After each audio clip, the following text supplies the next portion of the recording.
Hey, Cory, it's that time again.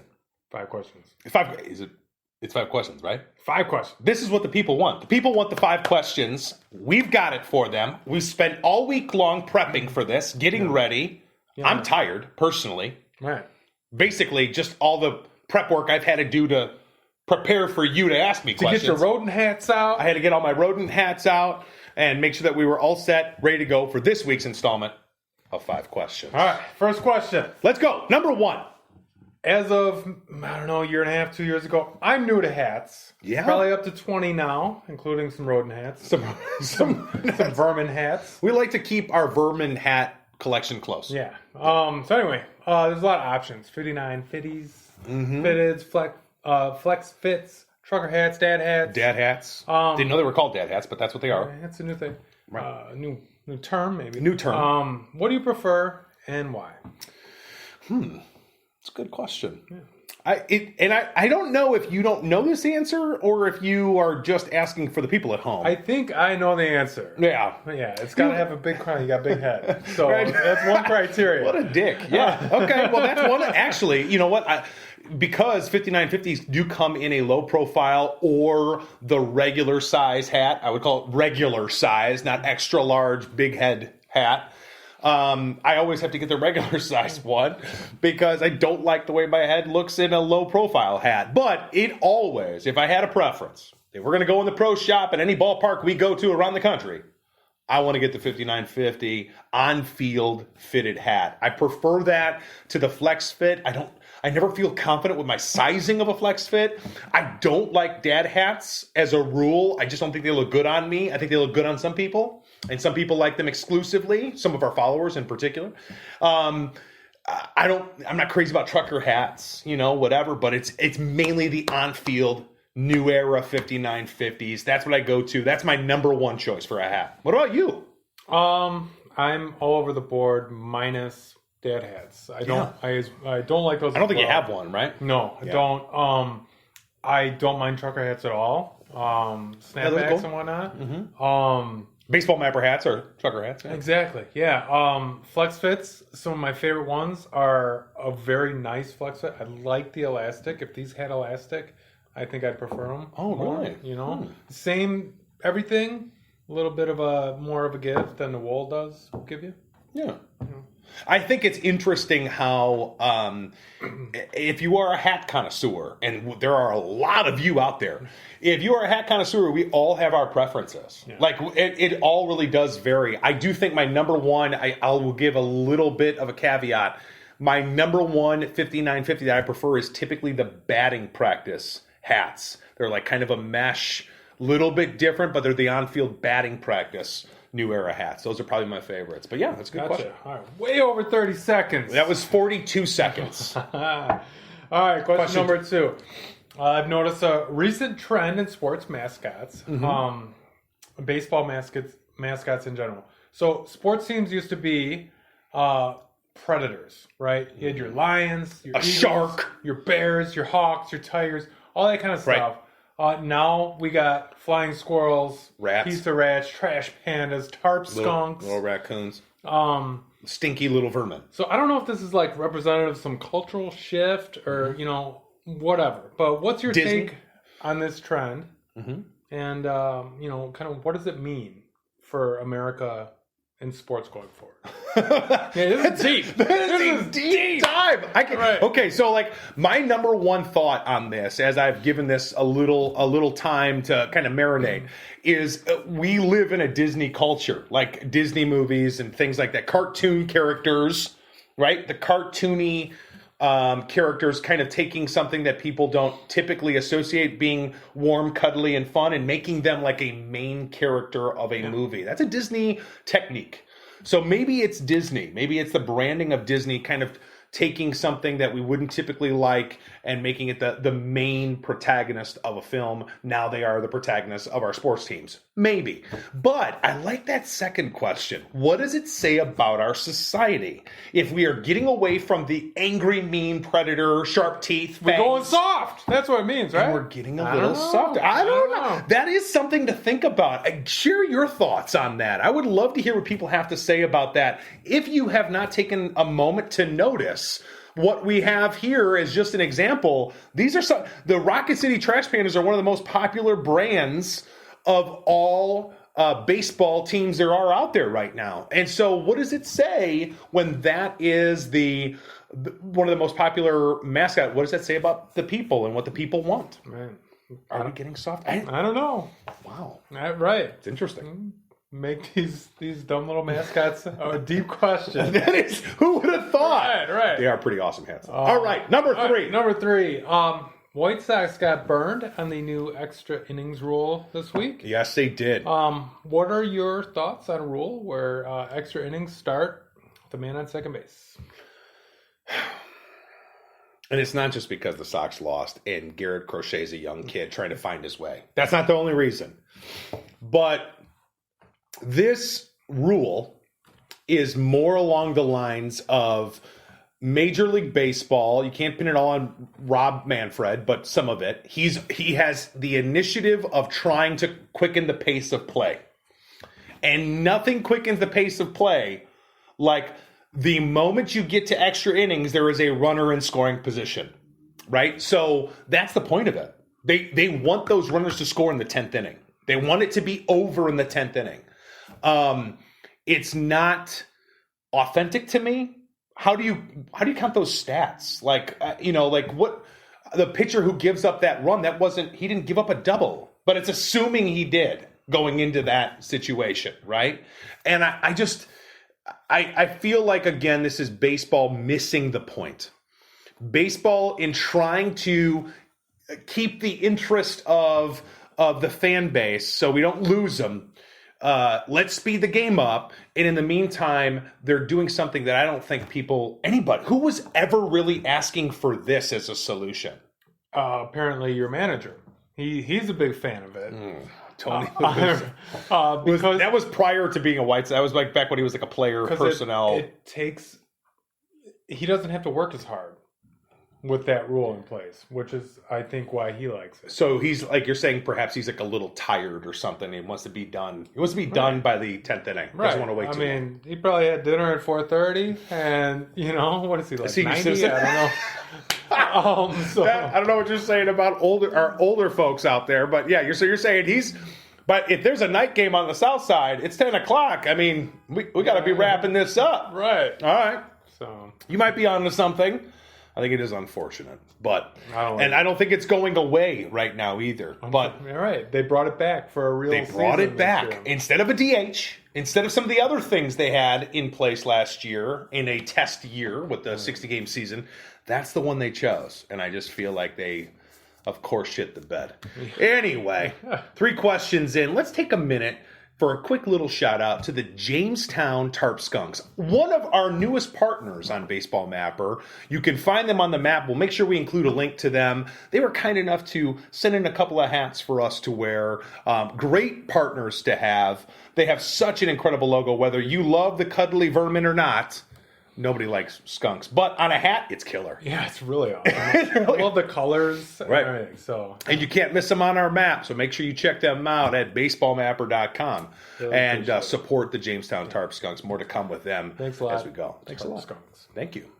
All right. Question 4. Let's go. NFL rule changes have been mostly done in the name of player safety. Yeah.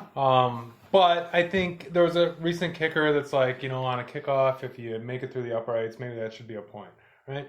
So MLB changes have been partly due to player safety. No contact in the home, or second base, all that kind of stuff. So, but they're also experimenting with other rules and indie ball, moving the mound back, which is only just to benefit hitters. All that kind of stuff. So my point is, there's an increasing voice in sports, along the lines of like, what if we made the rule this, or what if we changed this? So there's these people that want to change the rules of sports for whatever reason are gaining traction and seeing their rules implemented. What's your opinion on this kind of rule change movement across not just baseball but all sports? Yeah, that's an interesting question because it does affect a lot of sports. In the most in the last, 5-7 years, the NHL got away from ties in hockey. Yeah. I'd say like last 5 years or so. So they went to a shootout, something that would draw up the interest. We've talked about the Savannah Bananas implementing their one of their rule changes. Instead of having perhaps the showdown at the end where it's just a pitcher, one fielder against a batter, and then they get to run like hell around the bases. Maybe you do like a home run derby. That's also been something that's been implemented in different leagues as well. Especially some summer collegiate leagues have that too. I like the idea of doing things that might provide excitement in the game. I don't know how I feel about doing something only to quicken the pace. Like that I don't agree with. But if you feel like the hitters might have more of an advantage if they get a little bit more time to see a ball, perhaps that might not be a bad thing. I do think in sports, we need to be open to the idea that the players who are playing it in today's society are different than the ones 50 years ago, 100 years ago. So the game cannot stay the same. And I think that's definitely the case with baseball. Baseball players from the early 1900s are not the same as they were. These are well-oiled machines. Luis Robert is a beast of a human being. LeBron James is a beast of a human being. He is built a lot differently than basketball players were 60 years ago. So you have to adjust. It feels abrupt. I think what happens is in one sport tries to do something cool. Other sports might try to mimic that as well if they have success. I just, I don't like the softening of football. Yeah, protecting quarterbacks and like the punters. I mean, my favorite segment of the week was it Jacked Up? Jacked Up, and it was celebrating the hardest hits in football for the week. All those people had concussions, man. We found out. Right. We found out. You didn't want to find that out. You were like, listen. I want to take the helmets away so they're not using their head. Right? Go back to leather helmets. So the rule changes you're talking about implementing are actually 100 years old. They use that in rugby. They don't get head injuries like that in rugby. Doesn't mean you can't get hurt in rugby. I don't think we need to make our games better. They're really good. Yeah. As they are. No. But I do think players have changed the sports. The game is faster, quicker, because the players are faster and quicker. Players are running faster than they ever did. Nobody ran as fast in Babe Ruth's time as who's running in Mike Trout's time. Yeah. You know what I'm saying? The game has gotten quicker. Mike Trout is a beast of a human being. The game is going to be a little different for him. I don't know. Yeah. It's interesting. Yeah. Good question. All right. Question 5. Let's do it. Put a bow on it. Robot umpires have been a controversial topic in baseball. The thing is robot umpires aren't going to make some BS absurd strike calls to preserve maybe a perfect game or a no-hitter, right? The robot umpires are impartial. They're not going to take the pitcher's side so he can get his perfect game or no-hitter, right? Right. If it's this far out of the strike zone, for example... I don't even know what you're referencing. Yeah. I don't even want to hear it if you're talking about when a lefty throws a ball and it comes all the way across the plate. And it's on the robot, it's this far off. But the human gives it to him because he's got a perfect game going. Who was it? Edding? I think it was the ump last night for that no-hitter last night that the White Sox threw. Carlos Rodon, shout out to number 55. I feel like he had a really good game. I didn't even hear about that. It was consistent. Right? There was no hitter. So anyway, the human umpires talk about rule change, right? Are maybe going to be biased towards the end of a game like that. They also could make a mistake. Is this a reason to keep them around? Keep the human umpires around? Yeah. You mean besides like the union, as far as a reason to keep them around? I do believe it's possible in our lifetime that we might see a change. We're already starting to see that in some of the independent leagues are trying to go to robot umpires. I do think in our lifetime that will be something that will be a noticeable, like when you talk about moving a pitching mound, 1 foot back, you don't see that perhaps. You don't notice the difference on TV. If that change were to happen, you would notice. You would notice if you were watching a game and there wasn't an umpire behind the catcher. Well, I don't think the umpire's going away. I just think he gets his call when he's about to call a strike. Then why he does gets he it in even... his ear? Like, oh shit, that wasn't a strike. I don't even think that's how it would look. I don't even think that's how it would look. It would almost be like on a buzzer system. Because he's got to be there to call outs at the base or at the plate. I guess, but you have a replay for that anyway. Those are getting replayed anyway. They could just bring the two baseline umps and bring them in to review with the guy on the camera. Like, you almost don't even need that anymore. I do think the umpiring is changing and how well they will adapt to the instant replay, the technology that's added to the game, all the camera angles. You see a lot more of the camera angles that are the running camera down the baseline. I like that view a lot. We needed one last night because that dude was out. No, he was safe. He was out. Because his hands were the same. They're saying, "Oh, if his left." No, he slid it like this. No, he missed Jose. It was like Jose to the rescue, man. Jose to the rescue. His foot got there first. If they had the eye from the sky, they would have saw that, man. Yeah, they need to start putting drone cameras up, right? Drone cameras. That might be something also that gets implemented. Maybe even before robot umps. I'm in favor of keeping the humans. I hate any sort of instant replay. It never works out perfectly enough. And any close call is typically too close to be overturned by instant replay anyway. And shit, you saw, like, we're 10 games into the season right now. You saw not even a week ago where I want to say it was a Phillies player slid in and his foot never touched home plate.